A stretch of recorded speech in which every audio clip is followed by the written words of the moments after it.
Yay. Hello and welcome to Hangout with CERN.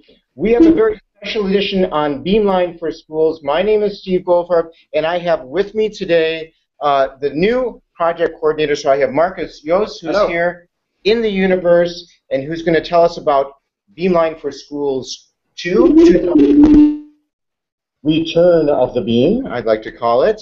And I also have with me Lau Gatignon, who is our Beam expert, and who's going to tell us a bit about the beam we're going to be getting.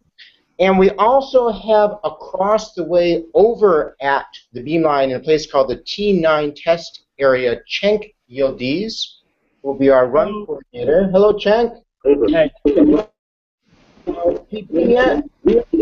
Special edition on Beamline. My name is Steve Goldfarb, and I have with me today. Hey, I'm hearing myself. So I have Marcus Yost here in the universe.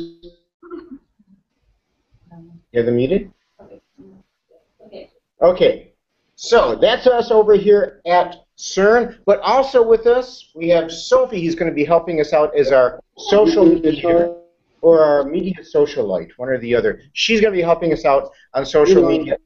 And special guests who are joining us today all the way from Greece, from the Varvakios, I hope I pronounced that right, Pilot School in Athens. We have Andreas Validakis, the teacher. And are they able to speak without giving us echo? Maybe our producer, Kate, is working on that. We'll find out. Maybe we'll go first over to our classroom up in Nijmegen at Dominicus College in Nijmegen. For those of you who don't know, that's in the Netherlands. And we have Rachel Crane, our teacher, and some students there. And these were the winners. These two schools were the winners of Beamline for School 1. So let's go first to Nijmegen. Hello, Dominicus College. Hello. Hello. Hello. Can you guys introduce yourselves? I'm Milu Engelen, and I'm 17 years old now, and I really enjoyed my time at CERN. Great. Hi, I'm Lisa. I'm 17 years old. I'm the teacher. I'm Rachel. Hello, I'm Olaf. I'm 17 years old. Hello, I'm Rolf. I'm 16. Ah, that's okay. You will be something. One day you'll be able to say, I'm only 99. Okay, that's great. So you guys came to CERN last year as the winners for Beamline for Schools, or BL4S. If anybody wants, actually, I should announce the reason we have a social mediator is because we are taking your questions. If anybody has a question, you can tweet it to hashtag BL4S, which means Beamline for Schools, or if you're watching on YouTube, you can put it in the comments section. We'll be reading your questions and trying to answer them later on. You guys came here last year. You were one of 455 teams who made a tweet of intent, I like to call it, at the very beginning. They gave us 140 or less letters that expressed their intent to participate.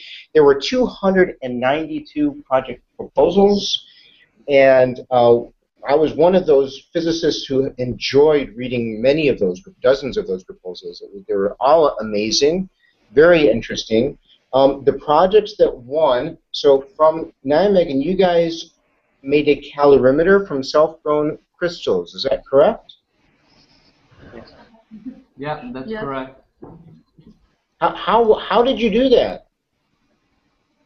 Well, first of all, Lisa and I were taking a course in school, and we were making our own calorimeters, or, well, our own crystals.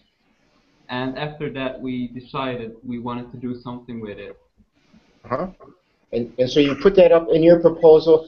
You grew those crystals, and then you brought them with them here to CERN to put into the Beamline? Yes, that's right. That's right. And you have data from those crystals. Is that correct? Yes. Yeah. Excellent. So now you must be in analysis mode. I know being on, I work on the Atlas experiment along with my colleague Marcus, right? And we know that it can take a long time to analyze data. but we will expect from you at least a paper, a presentation at a major conference, and a Nobel Prize, if at all possible.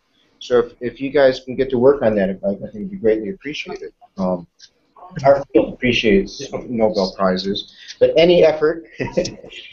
And we have back with us the classroom at Varvakios Pilot School. Let's see if we can get sound from you. Say hello. Sound. Yes, we hear you. Yay. Okay, so we're talking to Athens. Sorry for the problem. No problem. It's not always easy to do these. This is Andreas, and Andreas, you were the teacher who brought students here. And can you students introduce yourselves? Yes. Okay. Me, I am Andreas Varvakios, a physics teacher. I'm the coach of this team, but also a member of this team, because I feel like a student too. Okay? I'm Nick, hello. I'm Antonia. And I'm Savina. It's very nice to meet you. We're very happy that you made it over here. Tell us a little bit about your stay here at CERN. You came here last year. What was it like? Well, September. I'm sorry, this year. I've already passed. Still this year. So, what was it like? You were here in September. It was nice. What do you mean by stay? We had the experience to Yes. to live the life of a physicist and conduct our own experiment at CERN. So I understand you took shifts to work on your experiment. Yes, that is correct. We took 4-hour shifts, 4 times a day, 3 times a day. So 12 hours of total data collection. And did you get a chance to see anything else? Did you see any other places at CERN or in Geneva? Yes, we did. We visited Geneva 2 times, and we got the chance to also To visit the main control room of CERN, and we also saw the PS accelerator. Yes. And we saw other areas. We went to the action experiment. And well. So you had a good opportunity to visit the things, and you saw a little bit of downtown Geneva as well. Yeah. Yeah. It's not as big as Athens, but still, it's a nice town, huh? Yeah. Yeah. I think that the most interesting experience was doing what CERN scientist does at CERN. This is a unique experience. It is. I have to say, I've been here a very long time. I won't tell you how long. And just as you said, I also feel like a student here. Always. You can always learn at CERN. It's a great place for that. So what I want to do now is, as I mentioned, we had a lot of proposals last year. Your project was on pion decay, I understand, and that you got together with the school from Nijmegen and you guys worked together. There's pion decays behind you. Okay, so anybody write those down. You know how pions decay to muons or to electrons. We're going to expect a lot of really brilliant new projects coming up for the next year. And I want to get one thing out of you guys. Will you help out if other schools decide that they want to do this project? Yes. We definitely will. Yes, we will. It would be a pleasure to help other schools, give advice, give some warnings, help with the work. I don't know anything. Okay, very good. I got this. So we got that. You're recorded now. We got you. You're going to help out. And I want to hear the same thing from up north in Nijmegen. Will you guys help out next year? Yes, of course. Sure. Excellent. Excellent. So we're set with this. And so let me go. We're going to talk a little bit about the project and the timing. Yes. Maybe I can go first and see if there's any questions from social media that we want to address, and then we can give a description of what's going to happen. So Sophie, tell us what kind of questions are you getting? So we've got a question for last year's winners, and someone's asking, did you know anything about particle physics before you entered? Who wants to answer that? Should we start with Nijmegen? You want to tell us, did you know anything about particle physics before you started, and maybe did you learn anything more when you came?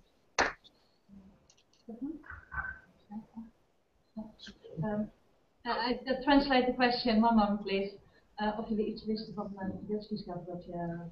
Well, when we heard about the competition, we didn't know anything about particle physics. So in that case, yeah, we learned a lot about it, and everything we did there, we learned in a few weeks. So, well, we didn't know anything about particle physics before.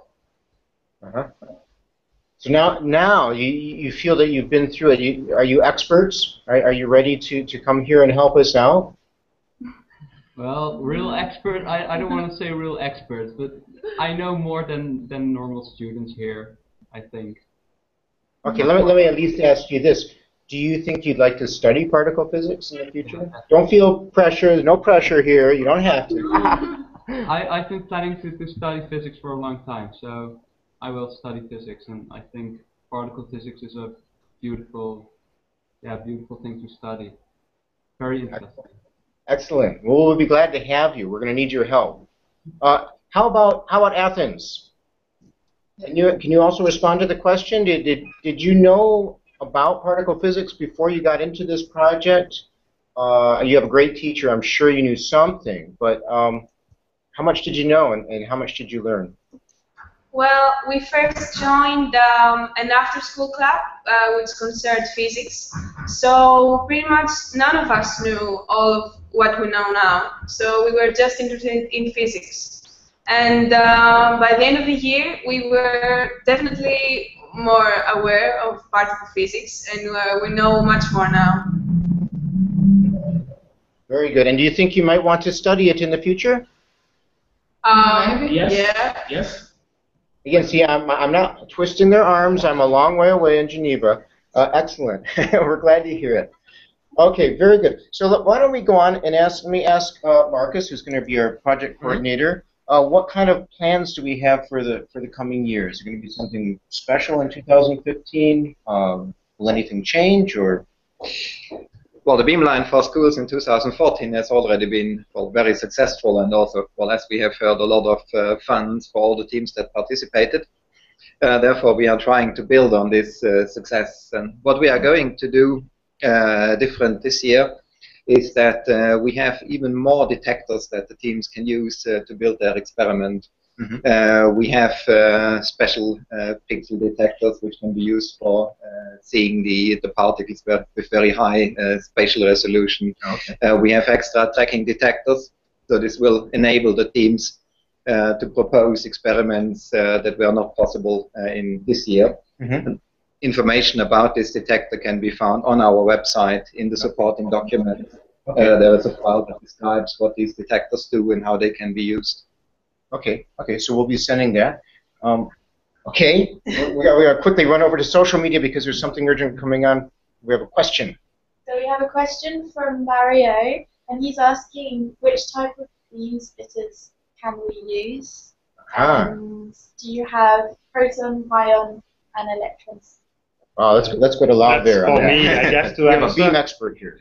Yeah, this T9 Beamline is a general purpose particle beam used by experiments and tests. That's for big experiments. We have had Atlas, LHCb, CMS, next week ALICE, smaller experiments. The beam is actually a mixed beam, and it contains, depending on the energy that you choose, it contains pions, protons, electrons. At the moment, one of the similar beamlines is used to look for antiprotons, so you can do many things, and muons, of course. So anti-protons too. Very few, but okay. It's a challenge to find them. Oh, that's very interesting. It adds a dimension to this. Okay, so yes, very nice choice of beams. Okay. Did we answer the question? I think we got everything on that. So anything else special concerning the beam? Well, the beamline will be more or less the same as last year, but we have slightly improved the control system of the beamline, so it will be a bit more convenient. Mm-hmm. And we will make space for one more detector upstream, which may be useful for time-of-flight measurements if they are applicable. Okay, time-of-flight. So maybe we can take a look over there. We have Cenk, who's over there standing on top of the beam last I saw. I don't know, do we have... can we help over to Cenk? How is it over there at T9? It is nice and cool over here, so... So yeah, okay, maybe I should explain a bit what you see, because not everyone knows.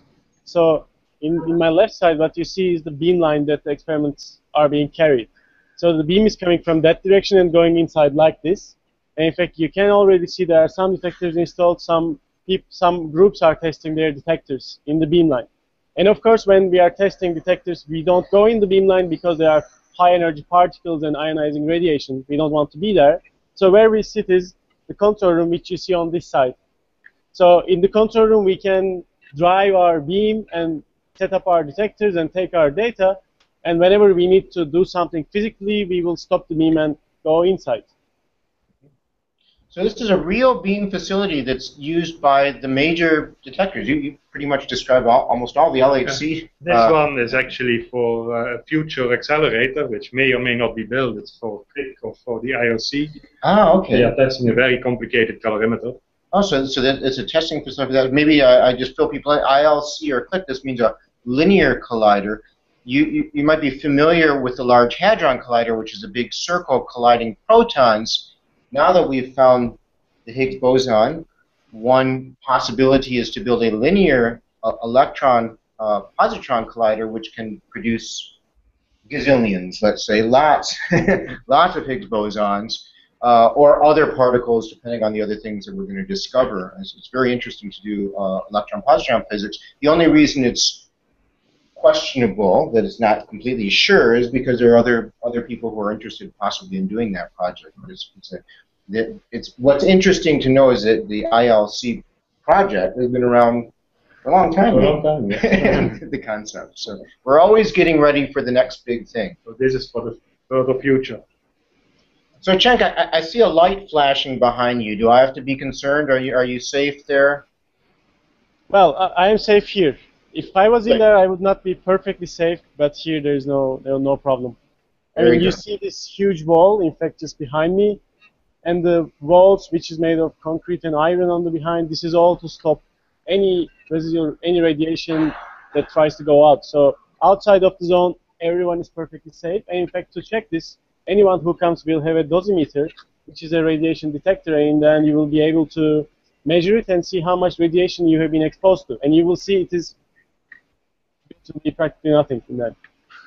It's zero usually, I imagine. Okay, very good. Very good, Cenk.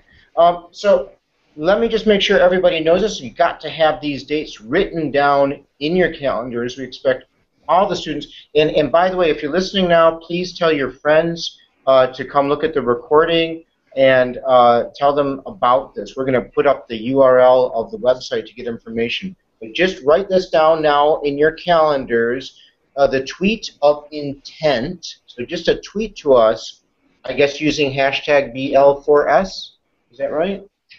Yes, but there is also a registration form that has to be filled in on our website. Okay, so we'll give you the URL for the website, but that will be due on the 31st of January. You don't want to miss that deadline. So make sure you get word out to all of your friends. All of the schools need to know and set up teams. Now, how does this work? If let's say I'm at a school and I want to do this, but I don't have a science class, or can I just get together with some friends and a teacher? Oh, absolutely. You don't have to be from the same class. You don't have to be from the same school. You just have to be high school student, 16 or older. We also don't have well, a low limit on the size of the teams. A team of 4, 5 people, up to 30, that's okay. Okay, 4 to 5 and, up to 30. You just have to well, have one adult, a teacher, ideally, that is the coach of the team.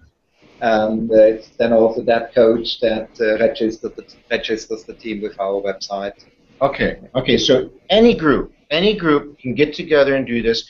Try to convince your science teacher, but if you can't, then get another teacher. You just need to have a teacher to help you out, and you can have small groups, 4 to 5, all the way up to 30, and come up with an idea for a project. Your tweet of intent just basically says, hey, we want to do this, yes. Right? So you still will have time before you have to make a proposal. The proposal date is the 31st of March. The 31st of March, that's the proposal date. So you'll have to have something written down there.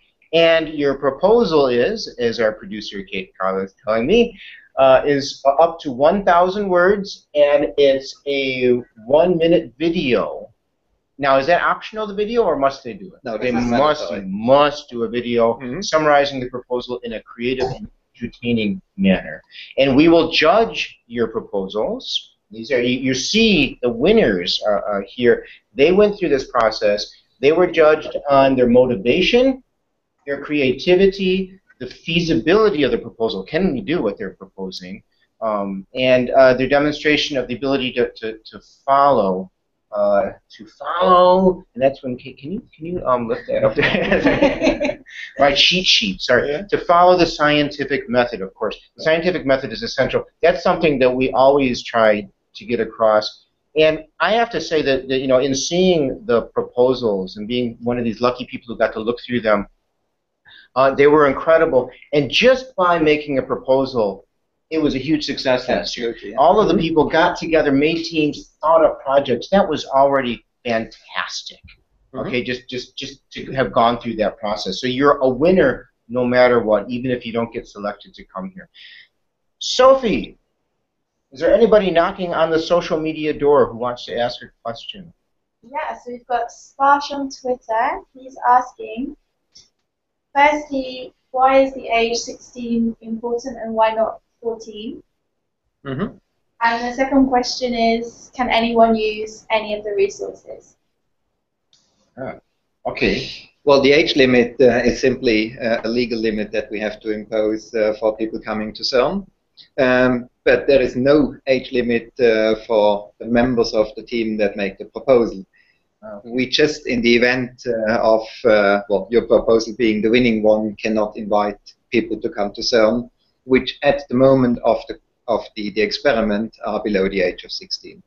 Okay, so there's, I mean, it's a little damper. If you're younger than 16, you won't be able to come here if your team wins, but you can help your team to win. So there's no reason you can't be on a team. You can't help them with a proposal and be a part of it, you just won't be able to come here mainly for legal purposes, right? Yes. Because you're going to go in a testing zone, and you have to be 16 years old to do that. Okay, but that will be a great experience for you anyway. I highly suggest that you submit a proposal in any case. Should we get for one more question? We have a that was the, can anyone use any resources? Oh yeah, that was it. That was the other question. Can anybody use any resources? That's a loaded question. What resources? Any of the resources that we have at the Beam? Well, the Beamline will be made available for up to 10 days, 7 days of data taking and 2 or 3 days of installation work. Yeah. And then there are a number of detectors that come with the Beam, in particular a sort of drip chamber, a Cherenkov counter for particle identification, a scintillator for counting the beam rate, and the rest is provided by Marcus's team. Exactly. We are going to have a resistive plate chamber, a straw detector, a delay wire chamber, a calorimeter, well, a whole basket full of Legos to build an experiment. Yeah. And well, information about all of them can be found on the website in the support document. Okay, so all the tools that you want to use, they're all going to be, anything you have at your disposal will be up on the website, which is pretty simple. We like this BL4S. So cern.ch/BL4S is the website. That's where you can get information. And also, if you have any questions while you're preparing anything, your tweet, you can contact us at beam-line-4-schools@cern.ch. That's also up there, or I think on your screen. And you can contact us and ask questions. And I think what we're going to be doing is what we did last year. We're going to have local contacts. And so they're going to be located at your, probably in your country or nearby, who can help to iterate with you and answer questions. Yeah. Right? Well, we are going to have experts speaking almost all languages of the CERN member states, maybe even some non-member state languages. And the list of these contacts will be published on our website in a few weeks from now. Okay. So in time for the second phase of the competition where the teams make their proposal. Okay, very good. So that means you'll be able to iterate, talk to people, local people, to get your questions answered, get some details.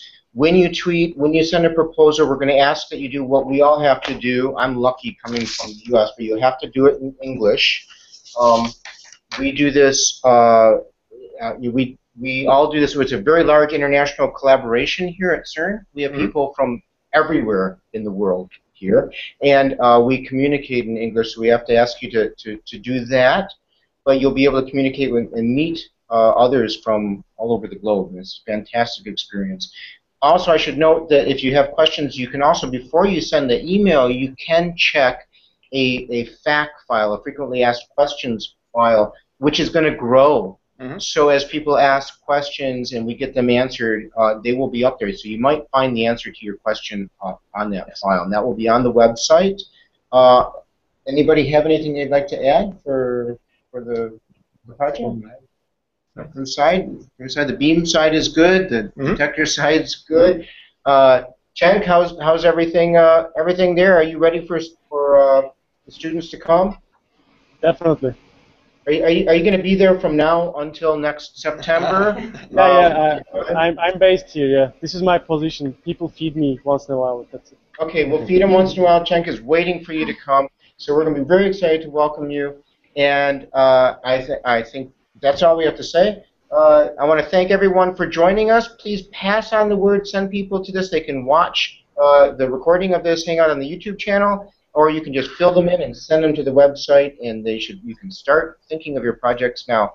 Have a great holiday season, and we'll see you hopefully here at CERN next year. Okay, thank you. Bye-bye. Bye-bye. Bye-bye, everybody. Bye. Bye.